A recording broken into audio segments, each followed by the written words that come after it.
It's a brand new year! Hello, 2023! Today we are joined by Jack of all trades, Boy, and Architect Nova.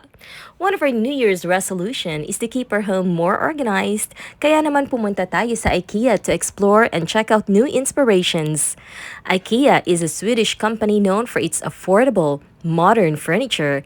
They have more than 300 stores around the world. And guess what? Nandito sa Pilipinas ang largest IKEA stores sa buong mundo.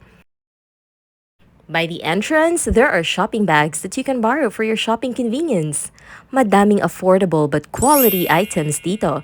Just like this doormat that's only 250 pesos. What's also cool here is that they have showrooms where you can get design inspirations for your rooms at home. Parang ang sarap maging interior designer. Tapos ito yung kanya, ito, para magamit pa yung sa baba niya, dapat ganito yung makuha na. Okay. Ganun dapat yung pipe. Okay. Oh, here's a trivia. Did you know that interior design can affect mental health? Studies show that interior design can have a profound impact on mental health and behavior.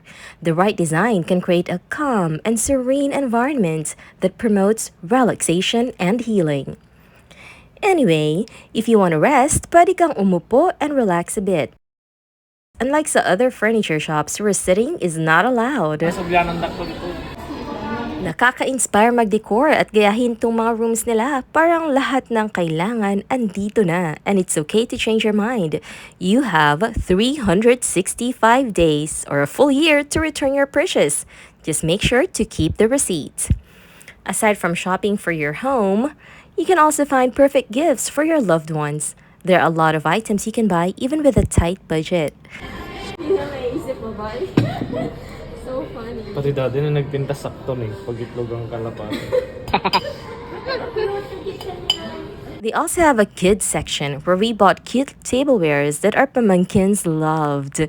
IKEA never use harmful chemicals, so their products are safe for you and the planet.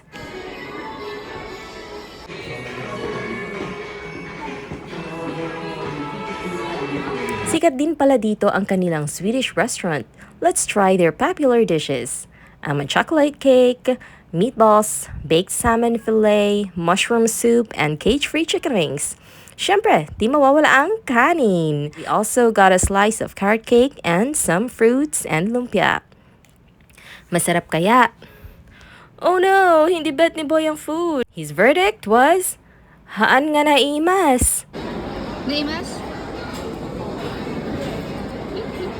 But we really like the mushroom soup, the fruits, and the cakes. How was the food? Was! Tara na nga mag-shopping. We needed blackout curtains because cat needs to sleep during daytime. Sabi nila, everything in your home triggers an emotional response. Kaya it's important to personalize your room according to your needs and choose pieces that spark joy. Marie Kondo, hello? May the New Year 2023 bring us more joy, success, love, and blessings. Happy New Year!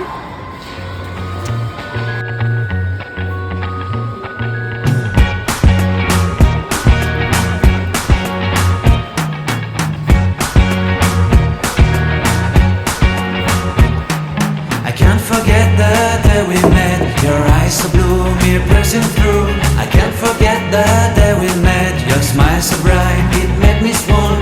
Our love is like a summer's day, hot and endless in a magic way. Whenever I see you, all I can think